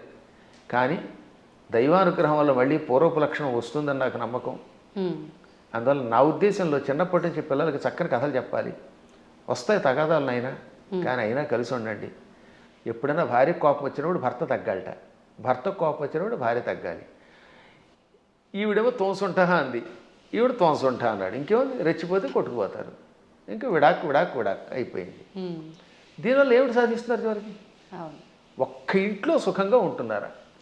ఇవాళ కలియుగంలో గుండెకాయ లబ్ డబ్ అని కొట్టుకోవడం మానేసింది. పూర్వం గుండెకాయ లబ్ డబ్ అని కొట్టుకునేది, ఇప్పటికీ చేయేస్తే లబ్ డబ్ అని అంటుంది. కానీ లబ్బు పోయి డబ్బు డబ్బు డబ్బు అని కొట్టుకుంటుంది. అదొక జబ్బు కింద పట్టుకుంది. దాంతో కుటుంబాలు విచ్ఛిన్నమైపోతున్నాయి. అయినా మా అదృష్టం ఏంటంటే మేము పిల్లలకి చిన్నప్పటి నుంచి వచ్చిన సంస్కారం వల్ల మా పిల్లలు అలాగే చక్కగా కలిసి ఉంటున్నారు, మా అన్నదమ్ముల పిల్లలు కలిసి ఉంటున్నారు. అందువల్ల వీటిని మళ్ళీ ఆదర్శంగా తీసుకోవాలి. ఈ మధ్యన మా పురాణాలు విన్నాక చాలామంది మార్పు చెందుతున్నారు. క్షణికోద్రేకంతో విడిపోతే ఉంది. తల్లిదండ్రుల ప్రేమ పిల్లలకు ఉండదు. ఈ పిల్లలు మళ్ళీ పిశాచాల్లా తయారైపోతారు. వీళ్ళు కొట్టుకుంటారు, హత్యలు చేస్తున్నారు, చస్తారు, బాంబులు వేసుకుంటారు. చివరికి ఏం సుఖం? ఒకసారి ఆలోచించండి. అందువల్ల ఐకమత్యంలో భార్యాభర్తలు ఇద్దరూ ఒక అవగాహనకి రావడంలో ఎన్నో లాభాలు ఉన్నాయి. అసలు 3 ముళ్ళు అందుకే పెట్టారు. 3 ముళ్ళు ఏమిటి అనుకుంటారు? ధర్మేచ. ఒక ముడి ఎందుకు వేస్తున్నాడంటే ఈ రోజు నుంచి మన ఇద్దరం కలిసి ధర్మమును ఆచరిద్దాం. ధర్మం కోసం ఒక ముడేట. అంటే ఈ రోజు నుంచి భార్య భర్త ఇద్దరూ కలిసి ధర్మమును ఆచరించెదరుగాక. అర్థేచ ధనం విషయంలో కూడా మీకు మీరే మాకు మేమే అని కొట్టుకోకుండా నువ్వు సంపాదించు నేను సంపాదిస్తాం, ఇద్దరు డబ్బులు అక్కడ పెడదాం, ఇద్దరం కలిసి అవగాహనకు వచ్చి ఖర్చు పెట్టుకుందాం. ఈరోజు నువ్వు గొలుసు చేయించుకో, వచ్చే నెలలో నేను ఉంగరం చేయించుకుంటాను. ఆ తర్వాత ఇద్దరం కలిసి కొంత లోను పెట్టుకుని ఎలోనుగా బతకకుండా లోను పెట్టుకుని ఇల్లు కట్టుకుందాం, లోన్ తీర్చుకుందాం, ఇలా అనుకోవాలి. అలాగే ఏ విషయంలో అయినా ధనాన్ని విషయంలో భార్యాభర్తలు ఒకరికి తెలియకుండా ఒకళ్ళు ఖర్చు పెట్టకూడదు. అత్యావశ్యక స్థితిని ఉంటుంది అప్పుడు తప్ప. అందువల్ల అర్థము విషయంలో రెండవ మూడే ఇవ్వాలి. ఇక మూడవది కామేచ, కోరికలు కూడా ఇద్దరు కలిసి తీర్చుకోవాలి. ఆవిడికి దెబ్బకఠ దొంగల ముఠా సినిమా ఇష్టం, ఈయన గారికి ఏమో నాలాగే జయసింహ ఇష్టం. నేను జయసింహే చూస్తాను, కాదు నేనేమో ఇవే చూస్తాను అనకుండా ఓ రోజు జయసింహ ఓ రోజు దెబ్బకఠ దొంగల ముఠా చూడండి. అలా ఇద్దరు కలిసి ఒకళ్ళకి జానపదం ఇష్టం, ఒకళ్ళకి ఏదో గూఢచారి సినిమాలు ఇష్టం, ఒక్కొక్కడికి అవి ఇవి కాకుండా ఊడు పిల్లలు కొట్టుకునే సినిమాలు ఇష్టం. అలా ఇష్టాలు ఇద్దరు దాన్ని ఏమంటారు పంచుకోవాలి. ఇంక రెండోది భార్యామణికి రోజు మైసూరు బజ్జీ ఇష్టం, ఈ భర్త గారి కర్మ వాడికి ఎప్పుడు ఫ్రైడ్ రైస్ ఇష్టం. అప్పుడు ఇద్దరు కొట్టుకోకుండా రెండూ చేసుకుని రెండు తెలిసగా తినమనండి, ఏం చేస్తాం? అలా కోరికలు కూడా కలిసి తీర్చుకోవాలి. అందుకని ధర్మేచ అర్థేచ కామేచ నాతి చరామి అన్నాడు ఆయన. నాతి చరితవ్యం అని పురోహితులు వారు మంత్రం చెబుతారు. అతి చరితవ్యం అంటే దాటి వెళ్ళుట, చెప్పకుండా చేయుట. నా అతి చరితవ్యం అంటే దాటి వెళ్ళను. ధర్మ అర్థ కామములలో నీ మాటే వింటాను, నిన్ను దాటి వెళ్ళను అని మంత్రం పురోహితులు వారు చెప్పమనగానే, బ్రహ్మగారు చెప్పమనగానే ఈయన నాతిచరామి అంటాడు. నా అతిచరామి. అతిచరామి అంటే నిన్ను దాటి వెడతాను, నీకు చెప్పకుండా చేస్తాను. నా అతిచరామి కలిస్తే సవర్ణ దీర్ఘసంధి, నా అతి అది నైతత్పురుషం సమాసంలో, అది నాతి అవుతుంది. నాతిచరామి అంటే నిన్ను దాటి వెళ్ళను, నీకు చెప్పకుండా చేయనని ప్రతిజ్ఞ చేస్తున్నాడు మొగుడు. భర్త గారు భార్యామణికి మూడు ముళ్ళు వేసి ఏమంటున్నాడు? ధర్మ అర్థకామములలో నిన్ను దాటి వెళ్ళను, నీకు చెప్పకుండా చేయనని ప్రతిజ్ఞ చేశాడు. ఆవిడ ఆనందపడిపోయి ఆహనా భర్త ఎంట అనుకుంటోంది. ఇంకా ఆ మాట మీద ఆయన నిలబడాలి, ఈవిడ నిలబడాలి. అప్పుడు ఎంత బాగుంటుందండి. పెద్దవాళ్ళు ఇంట్లో ఉండకుండా తరివేస్తే ఏమిటి లాభం? తల్లిదండ్రుల్ని పూజించడం, అత్తమామల్ని పూజించడం వల్ల పెద్దవాళ్ళు ఒక అండ. వాళ్ళు అలాగే ఉండాలి. మూర్ఖత్వంతో కోడల మీద పెత్తనం చేయకూడదు. ఈ రోజులో పెత్తనం ఎవడు ఒప్పుకుంటాడు? మీరు ₹1,00,00,000 జీతం ఇచ్చినా సరే ఒక్కరోజు ఏదన్నా అంటే వాళ్ళకి మండిపోతుంది. నేను చూశాను కదా, మన దగ్గర పనిచేసే అసిస్టెంట్లకి ఇచ్చినంతకాలమే ఆనందం. ఎప్పుడన్నా ఎరా ఈ పూట ఎందుకు అగరత్ వెలిగించలేదంటే నేను ఎందుకు వెలిగించాలని అంటాడు వాడు. ఎవరి మాట ఎవరు వింటలేదమ్మా, మేము చూస్తున్నా. నాకంటే మీకు బాగా తెలుస్తుంది, ఎందుకంటే మేము కొంచెం పురాణం రంగంలో ఉంటాం. మా దగ్గరకు వచ్చిన వాడు ఎక్కడికి పోడు. కానీ మీరు చూస్తారు ఛానల్స్ ఉన్నాయనుకుందాం, ఛానల్స్లో పైవాడు ఏదనంటే మర్నాడే ఉద్యోగం మానేడు ఇంకో ఛానల్, ఇది కాదు అది, అది కాదు ఇది, బోల్డ్ స్టూడియోలు, బోల్డ్ యూట్యూబ్లు, బోల్డ్ యూట్యూబ్లు ఎవడో వినవు. అలాంటి చోట కొంచెం జాగ్రత్తగా అవగాహనతో ఉండాలి. అప్పుడు కుటుంబాలు నిలబడతాయి, పిల్లలు బాగుపడతారు. మన పిల్లల కోసమైనా బాగుపడద్దా? గురుగారు, ఇప్పుడు మీరు ఇందాకే అన్నారు, నేను మళ్ళీ ఆ ప్రశ్నే అడుగుతున్నాను. అంటే పెంపకం కరెక్ట్గా లేదు అని అంటే, మిగతా మతాలలో కనుక తీసుకుంటే చిన్నప్పటి నుంచే వాళ్ళ గ్రంథాలని, ఆ గ్రంథంలో ఉన్న జ్ఞానాన్ని వాళ్ళకు చదువు తర్వాత చదువుకి ముందర ఒక గంట అదే ఒక క్లాస్ లాగా పెట్టి అలాంటివి చేపించే విధానం చూస్తున్నాం. మన దగ్గరకు వచ్చేసరికి ఈ మధ్య కాలంలో ఎక్కువగా ఇలాంటి పెద్దవాళ్ళు చెప్తుంటే వింటున్నారు. అది ఎంతవరకు వింటున్నారు, ఎవరు వింటున్నారు అంటే పెద్దవాళ్ళే వింటున్నారు. గంట అరగంట చెప్పడం కదా వాళ్ళు క్రూరత్వం నేర్పేస్తారు చిన్నప్పటి నుంచి. అది తప్ప ఇంకోటి లేదు. కొన్ని మతాలు ఉన్నాయి, వాడి మతం పొద్దు నుంచి సాయంత్రం దాకా నూరిపోయటం, తేడా వస్తే ఇతర మతస్థుల్ని చంపడానికి ప్రయత్నిస్తారు. అంత మూఢత్వంతో బోధించవలసిన అవసరం కలియుగంలో మనకు కూడా వచ్చింది. ఇప్పుడు మనం బోధించట్లేదు. పిల్లలు బొట్టు పెట్టుకోకపోతే ఒప్పుకుంటున్నాం మనం, పిల్లలు గొడ్డలిప్పు తిరుగుతామంటే తిరుగు అంటున్నాం మనం. స్వేచ్ఛ కాదనట్లేదు, ఎవరి బట్టలు వాళ్ళవే, కానీ కొంతైనా మనల్ని రక్షించుకునేలా చేసుకోవాలి. ఇప్పుడు ఎవరి స్వేచ్ఛను ఎవరు కాదంటారు, ఎవరి ఇష్టమైన బట్టలు వాళ్ళే కట్టుకుంటాం. నాకు కాషాయమే ఇష్టం, నేను ఒక రకమైన సన్యాసి జీవితం గడుపుతున్నాను, కుటీచక జీవితం అంటే అది నేను ఇలా చేస్తాను, మీరు అలా చేయండి కాదని అంటారు. కానీ కొంత జాగ్రత్త వహించాలి. అందుకని చిన్నప్పటి నుంచి పిల్లలు ఏం చేయాలంటే, మనం మన పిల్లల మీద ఎంత ప్రేమ ఉన్నా బొట్టు పెట్టుకోకపోతే, విభూతి పెట్టకపోతే, లేదా నీ సంప్రదాయంలో ఊర్ధ్వపుండ్రం పెట్టకపోతే ఆ పూట అన్నం పెట్టకు. కఠోరంగా ఉండాలి వాళ్ళలాగే ఇతరులాగే. అలా అన్నం పెట్టే ముందు బొట్టు ఉంటేనే అన్నం పెట్టామనుకోండి, వాళ్ళు చిన్నప్పటి నుంచి బొట్టు పెడతారు. కానీ మనం అబ్బబ్బా సర్వమత సమానత్వం అంటే ఎక్కడ సర్వమత సమానత్వం? వాడు ప్యాంట్ లిపి కాల్చి చంపేశారు మొన్న పెహల్గాంలో. అంత క్రూరత్వంగా ఉంటున్నారు వాళ్ళు. కాబట్టి చిన్నప్పటి నుంచి మనం కూడా నేర్పవలసిందే. ప్రతిదినము భారత భాగవత కథలు, శివాజీ మహారాజు లాంటి వాళ్ళ కథలు చెప్పవలసిందే. ప్రతిదినము ఏదో ఒక స్తోత్రం ఎంతోసేపు చదవవలసిందే. అది చదివితేనే వాడు స్కూల్కి వెళ్ళాలి, అది చదివితేనే వాడికి అన్నం పెట్టాలి, అది చదివితేనే వాడికి ఏదైనా చేయాలి. అది చదవనంత వరకు వాడికి టీవీ కూడా పెట్టకూడదు. ఇలా మనం 10 ఏళ్ళు అలవాటు చేసామనుకోండి చిన్నప్పుడు, ఇంకా తర్వాత వాడు అలవాటు అయిపోతాడు. మా చిన్నప్పుడు మా నాన్నగారు పురాణములు చెబుతూ ఉంటే ఆయన మంచి కంఠంతో చక్కగా స్పష్టంగా చెబుతూ ఉంటే విని మేము ఇంకా అక్కడ దాని మీద ఆసక్తి పొందామా లేదా? అవునండి. అందువల్ల తల్లిదండ్రులు పిల్లలకి అది నేర్పాలి. ఇప్పుడు ఈ మతమును మన పిల్లలకి నేర్పడం అనేది ఉందే, అది ఇంకో దానికో కాదు, కనీసం బ్రతకడానికి అవసరం అయిపోయింది. వాస్తవం. నువ్వు బతకాలంటే నేర్చుకోవాల్సిందే. లేదా ఆ మతం మారు, లేదా చంపేస్తాడు. భవిష్యత్తులో ఒకటే, నీ మతమును అనుసరించి నువ్వు గట్టిగా నిలబడకపోతే వాళ్ళ మతంలోకైనా వెళ్ళాలి, లేదా వాళ్ళ చేతిలో చావాలి. రెండే మిగిలాయి. చావలేం, ఆ మతంలోకి మారలేము, మధ్యలో బతకడానికి లేదు. కాబట్టి హిందువులారా, ఎవరేమనుకున్నా సూటిగా స్పష్టంగా మీకు చెబుతున్నాను, హిందువుల ఐకమత్యంతో ఉండడం ఇప్పుడు వాళ్ళ బ్రతుకు కోసం అవసరం. మీరు మీ పిల్లలకి చిన్నప్పటి నుంచి మన ధర్మాన్ని నూరిపోయండి, మన గురువుల దగ్గరికి తీసుకెళ్ళండి, ఆలయాలకి తీసుకెళ్ళండి. శని ఆదివారాలు వచ్చాయంటే వెళ్ళి తెరవలసిందే గుడికి. మీ పిల్లలకి బొట్టు పెట్టుకోకపోతే, రామ అనకపోతే, కృష్ణ అనకపోతే, శివ అనకపోతే అన్నం పెట్టకండి. అలా నేర్పకపోతే భవిష్యత్తులో మీకు ఏ విధమైన దిక్కు ఉండదు, మిమ్మల్ని రక్షించేవాడు లేడు. బాగుపడతారా? నా మాట వినండి, లేదా పొండి కర్మపుణ్యం పాలై అని ఎంత గట్టిగానో చెబుతున్నానమ్మా. ఇటువంటివి చాలా అవసరం. ఇవాళ మీ బొట్టి వాళ్ళు ఇంకా ఈ ధర్మాన్ని ప్రోత్సహిస్తున్నారు కనుక.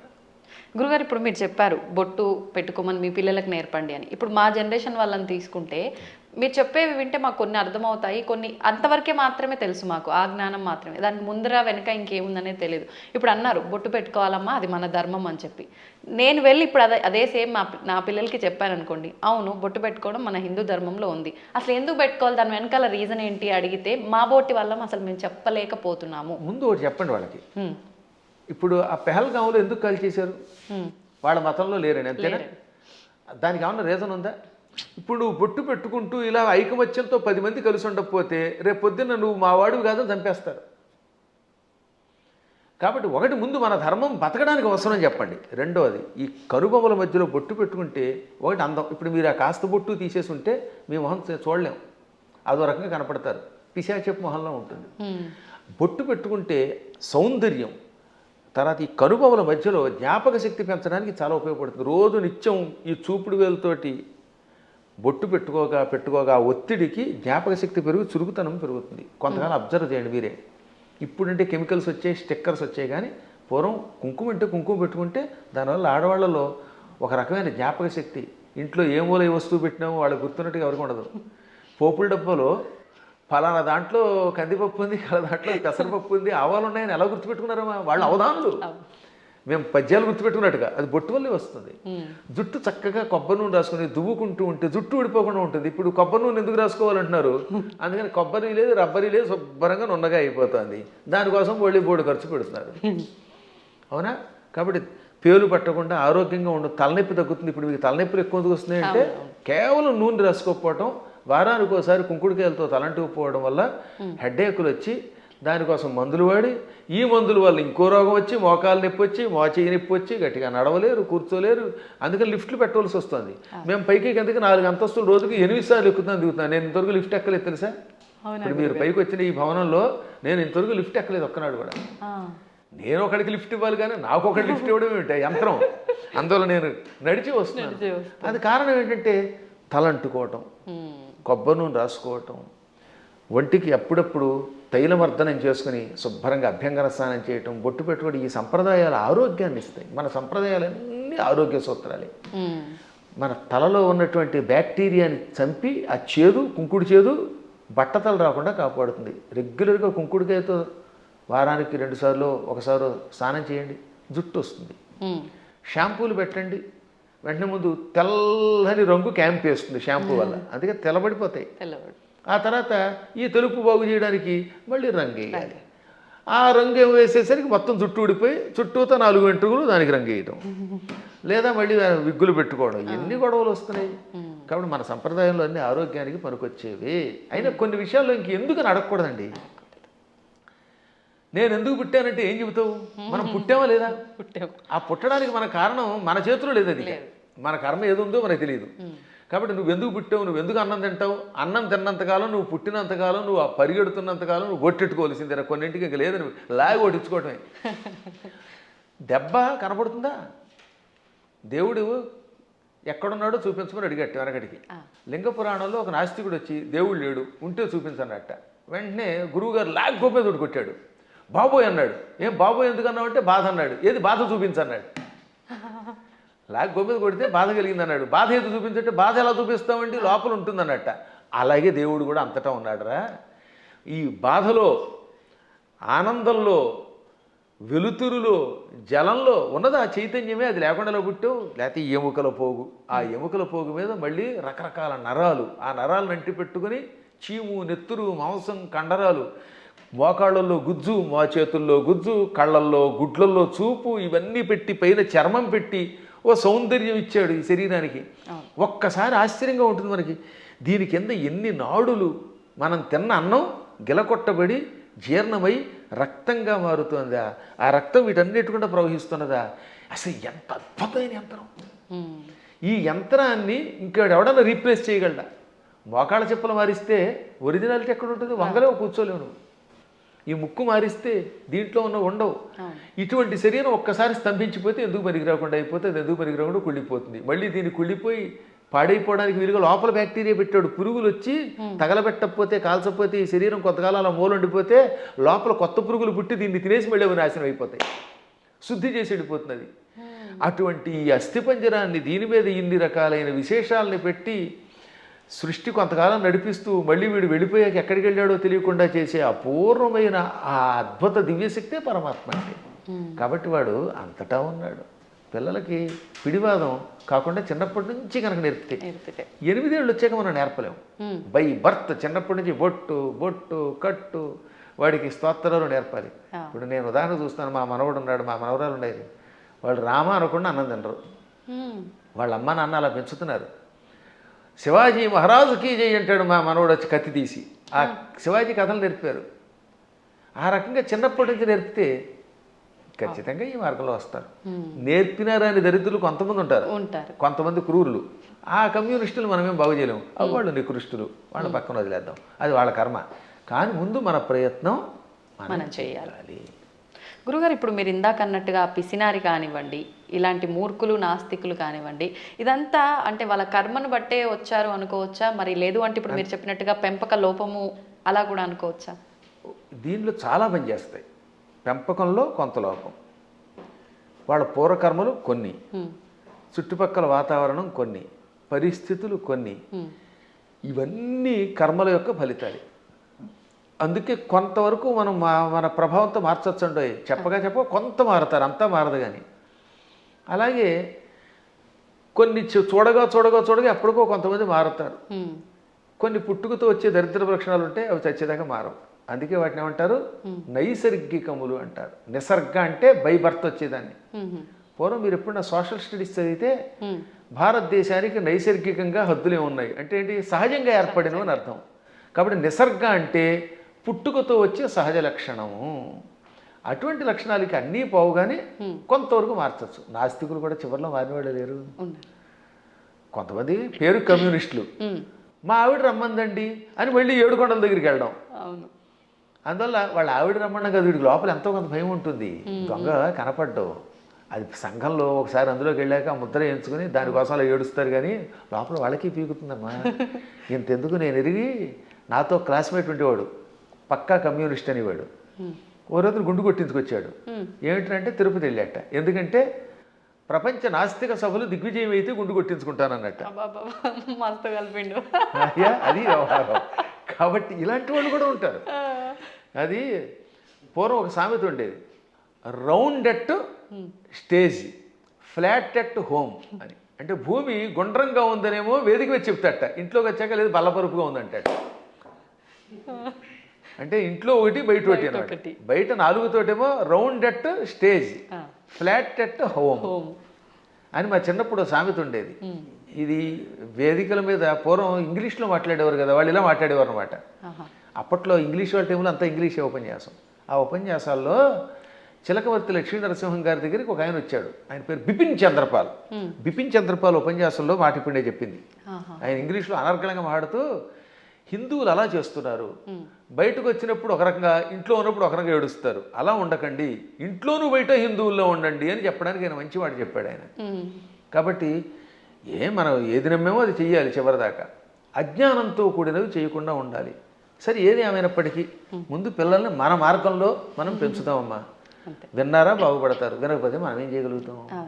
గుర్రాన్ని తీసుకెళ్ళగలం, మంచినీళ్ళు తాగించలేం కదా. అందువల్ల అలా చేయడానికి ప్రయత్నిద్దాం. మళ్ళీ భగవంతుడు అనుగ్రహించినప్పుడు ఇంకోసారి కలుసుకుందాం. గురుగారు, ఒక చిన్న సందేహం. క్రిందటిసారి మనం చేసిన వీడియోలో విశుక్ర ప్రాణహరణ వారాహి వీర్యనందిత అని చెప్పి మీరు శ్లోకం చెప్పడం జరిగింది లలితా సహస్రనామాల్లోంచి.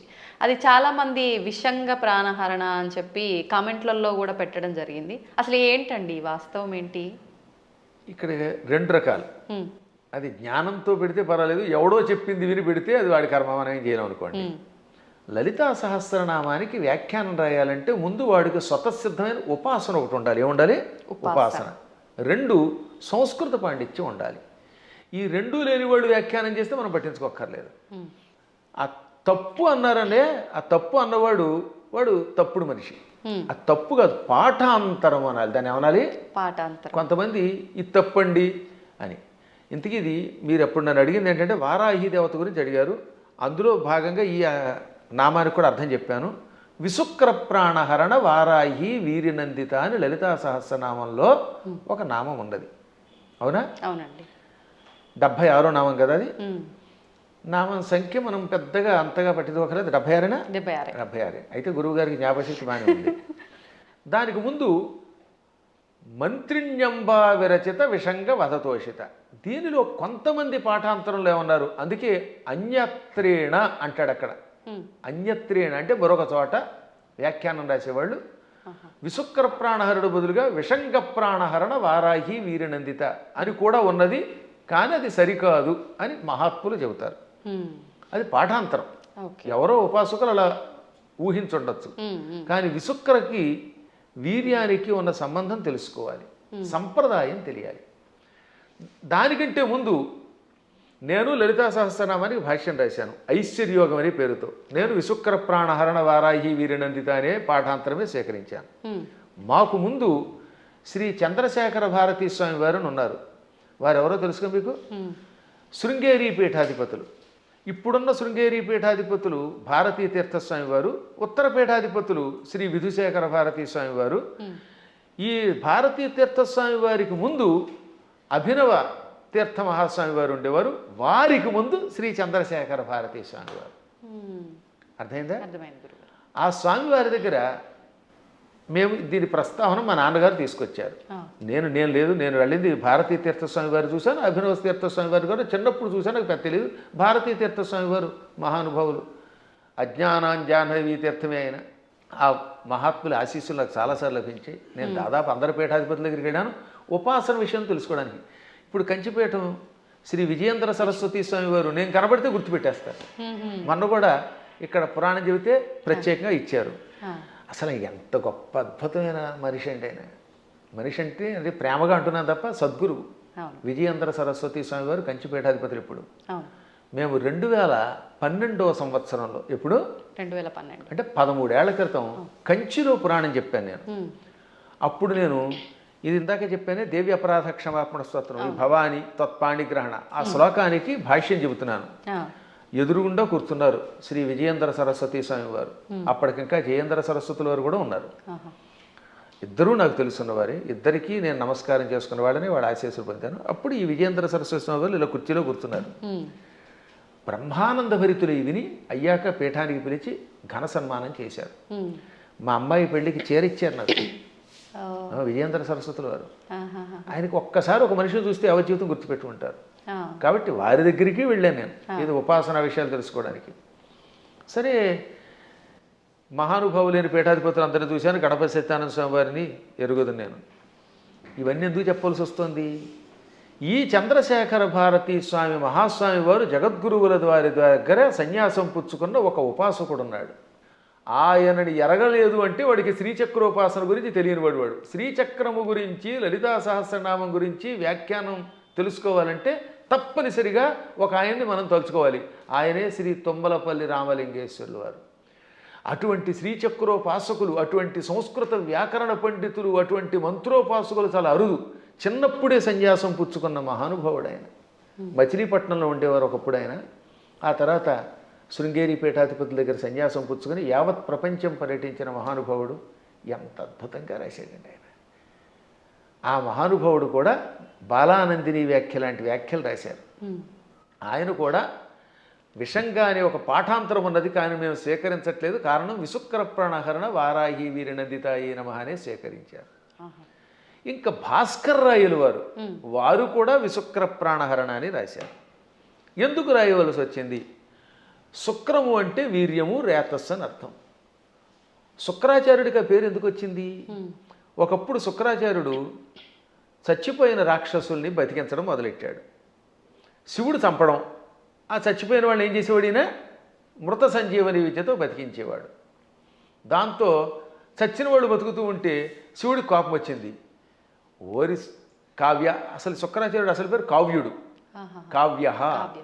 అందుకే అమ్మాయికి కావ్యశ్రీ అని పేరెట్టండి అంటే శుక్రాచార్యుడికి సంబంధించిందా అని అర్థం అనమాట. సరే, అది పక్కన పెడితే, కావ్య నా దగ్గర మృత సంజీవన విద్య నేర్చుకొని ఆ విద్య నా మీద ప్రయోగిస్తావా? నీవు నేర్పిన విద్య నీరజాక్ష అని అమాంతంగా శుక్రాచార్యుని మింగేశాడు. కడుపులో వేసుకుని ఆ తర్వాత ఇంక ఈయన లేడు కనుక, బతికించేవాళ్ళు లేరు కనుక రాక్షసుని చంపేశాడు. 1000 ఏళ్ళు ఈ కడుపులో ఉన్నాడండి ఆయన.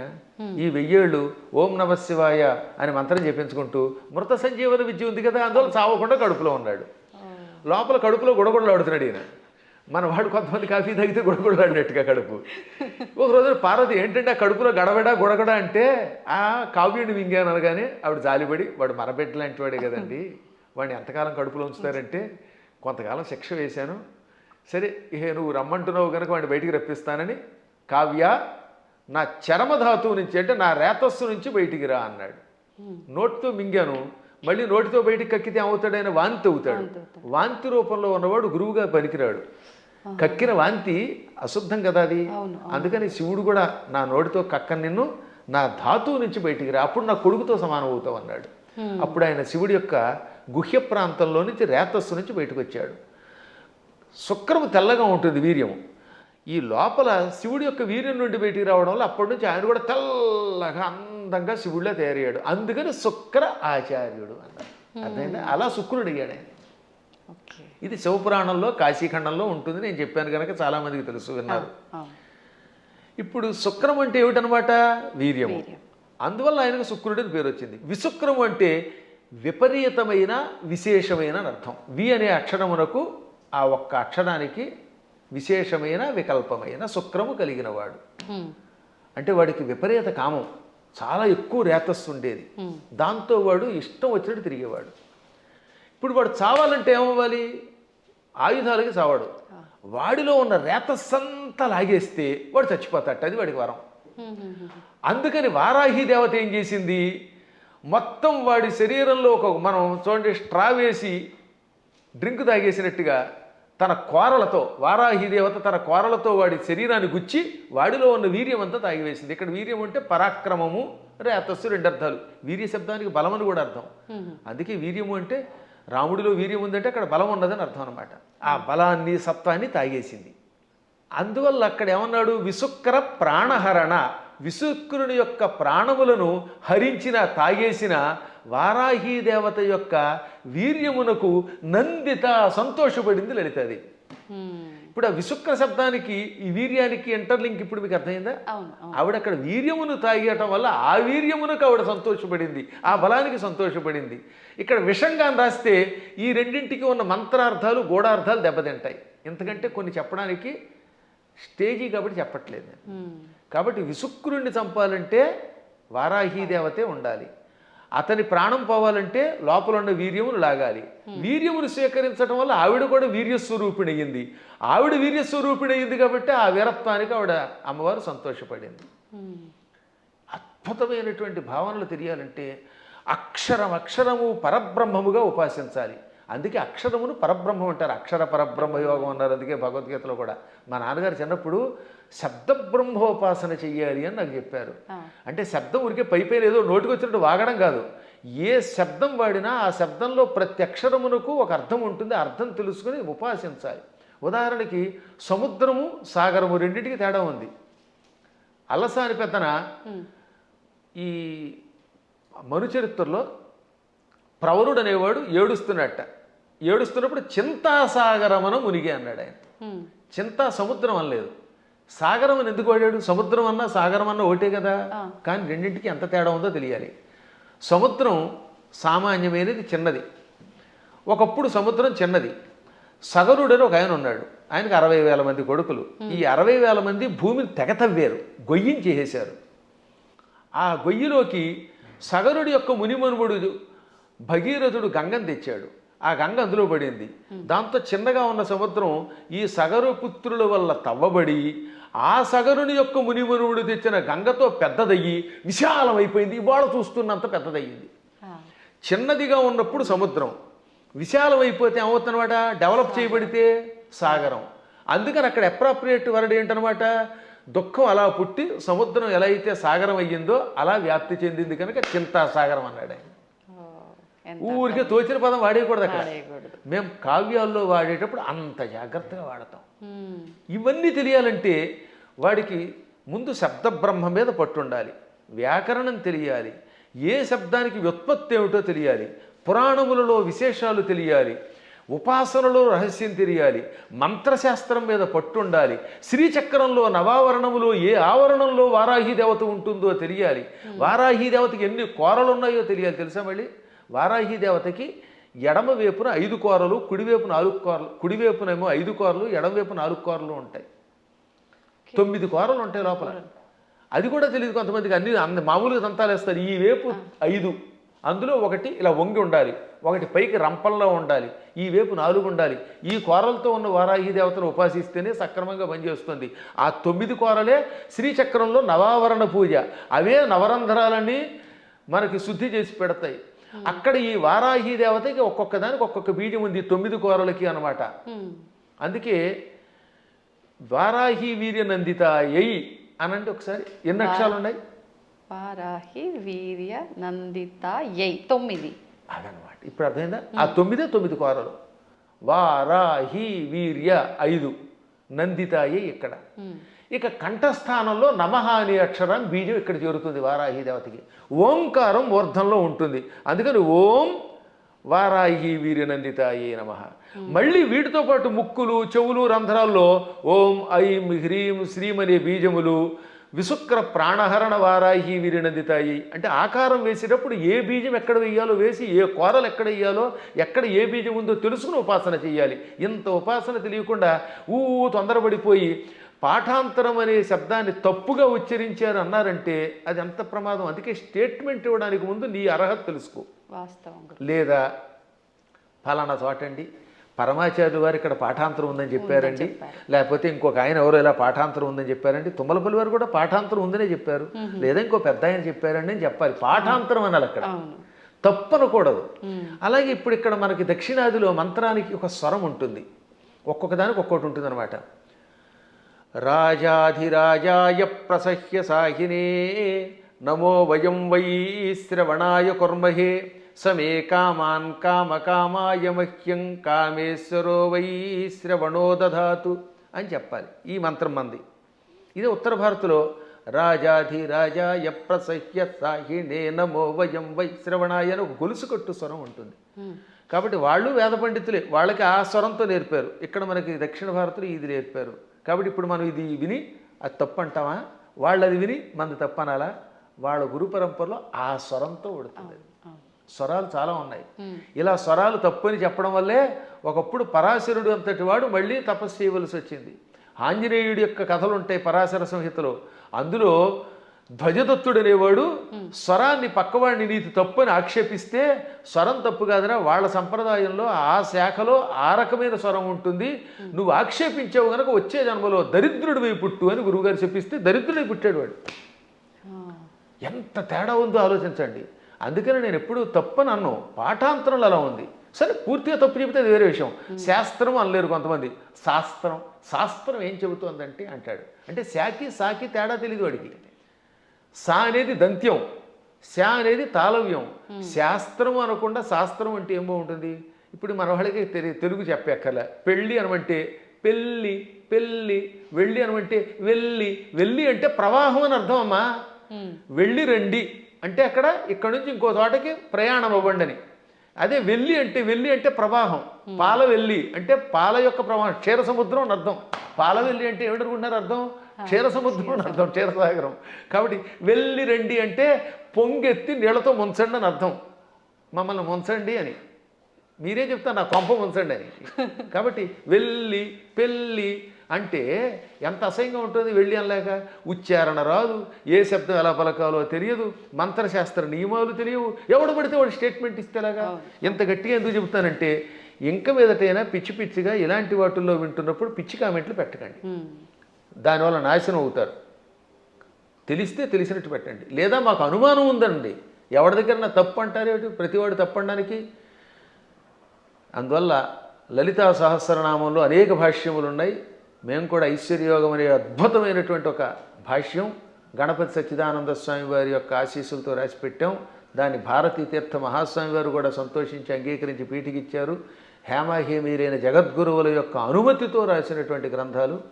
ఎప్పుడైనా మీకు అనుమానం ఉంటే ఒక పాఠాంతరమో అనుమానమో అనండి తప్ప పలానా వాళ్ళ దాంట్లో తప్పు ఉందని తొందరపడి అనకండి. తప్పు అనాలంటే ఆ స్థాయి ఉండాలి, దానికి వివరణ ఇవ్వాలి, అంతే, మూల్యాన్ని చెల్లించాలి. ఇప్పుడు ఏమన్నా అంటే అహంకారం ఉండవు. అహంకారం ఏమీ రాని సన్నాసిగా అహంకారం ఉంటే ఏం మాకెందుకు ఉంటుందమ్మా?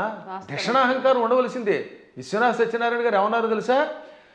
చల్లపిళ్ళ వెంకట శాస్త్రి గారికి నాలాంటి శిష్యుడు ఉండడం ఆయన ఘనత అన్నాడు ఆయన. అదే కాదు అంతే. అప్పుడప్పుడు ఒక్కొక్కసారి భాషా పాండిత్యంలో మేము కూడా అలా అనకపోతే ప్రతి అడ్డమైన వాడు నెత్తి మీద ఎక్కడ మరి. అందువల్ల చిన్నప్పటి నుంచి తిండి తిప్ప మానేసి ఎన్ని శాస్త్రాలు ఎన్ని వ్యాకరణాలు చదువుకున్నాం. 25 శతావధానాలు చేసిన వాడిని ఇంకోటి చూపించండి ప్రస్తుతానికి. మరి ఇన్ని శతావధానాలు చేసిన మమ్మల్నే మీరు నోటికి వచ్చినట్టు ఏదో కామెంట్ పెడితే ఏ అక్షరం ఒక్కరా అని మిమ్మల్ని మేమేమనాలి? అవునా? కాబట్టి సందేహం లేకుండా నేను పండితుండి ఎవడేమనుకున్నా. ఇంకోటమ్మా, అనవసరంగా అహంకారం తెచ్చుకోకూడదు. కానీ అహంకారం ఒక్కోసారి ఉండవలసిందే. పద్మాగర్ గారు సొంత డబ్బా కొడుతున్నాడు అనుకుంటే కొట్టుకోమనండి, ఏం పర్వాలేదు. ఎందుకని? మీరు ఉద్యోగానికి వెళ్ళాలి. ఓ చోట మిమ్మల్ని ఉద్యోగానికి రమ్మన్నారు. అప్పుడు అప్లికేషన్ ఏమని చెప్పాలి మీరు? నేను చవటని, ఆత్మస్థుతి చేసుకోకూడదు కనుక అంతేత నేను చవటని, నాకేమీ రాదు, వాక్శుద్ధి లేదు, నా మొహం తగలయ్యా, నేను ఇలా ఉంటాను, నాకు ఉద్యోగం ఉండంటే ఇస్తారా? కానీ అప్పుడు ఏం చేయాలి? ఇప్పుడు ఉదాహరణ నేనే ఉద్యోగానికి అప్లై చేశాను ఒకప్పుడు లెక్చరర్గా. ఇప్పుడు గోల్డ్ మెడలిస్ట్ని, ఎంఏలో ఫస్ట్ క్లాస్ నాది, ఫస్ట్ ర్యాంక్ నాది, నేను ఎంఫిల్ చేశాను, పిహెచ్డి చేశాను, లేకపోతే నెట్ పాస్ అయ్యాను, నాకు ఇంత అవధానాలు చేశాను. పండితుడంటే ఉద్యోగం ఇస్తాడా? నేను నన్ను పొగుడుకోకూడదు కాబట్టి చెప్తానండి, నేను సన్నాసినండి, చవటనండి, నాకేమీ రాదండి, నాకు ఉద్యోగం ఉండండి, ఎవడిస్తాడమ్మా? కాబట్టి ఒక్కోసారి ఆత్మస్తు తప్పదు. ఇలాంటి వాళ్ళకి సమాధానం చెప్పడం కోసం ఇలా మాట్లాడతాం.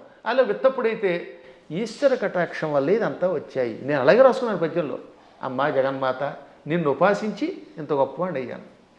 అమెరికా వెళ్ళాను, చాలాసార్లు వెళ్ళాను. ఫస్ట్ టైం వెళ్ళినప్పుడు 2006లో 19 ఏళ్ల క్రితం అక్కడ ఓ అద్భుతమైన పద్యం చెప్పాను. ఏమని? ఎక్కడి ఆంధ్రమందు గల ఏలురో, ఎక్కడి ఆంధ్రమందు గల ఏలురో, ఎక్కడి కాలిఫోర్నియా దిక్కును మృక్కులేని పరదేశమునందున నిర్భయముగా ఒక్కడనై చెరించితి, మహోన్నత కీర్తిని గంటి సంపదల్ మిక్కిలి గంటి. ఇదంతా పొగడ్త కింద ఉంది కదా. ఎక్కడి ఏలూరు, ఎక్కడి కాలిఫోర్నియా, దిక్కు మొక్కు లేని పరదేశంలో నిర్భయంగా ఒక్కడిని తిరిగాను, కీర్తి పొందాను, సంపదలు పొందాను. కానీ చివరిని ఏమన్నాను తెలుసా? మిక్కిలి కీర్తి గంటిని నీ పద జలేజము భక్తిని గొల్చి అంబిక. అది కొస మెరుపు. ఇదంతా ఎలా వచ్చింది? నీ పాద పద్మములను భక్తితో ఆరాధించటం వల్ల.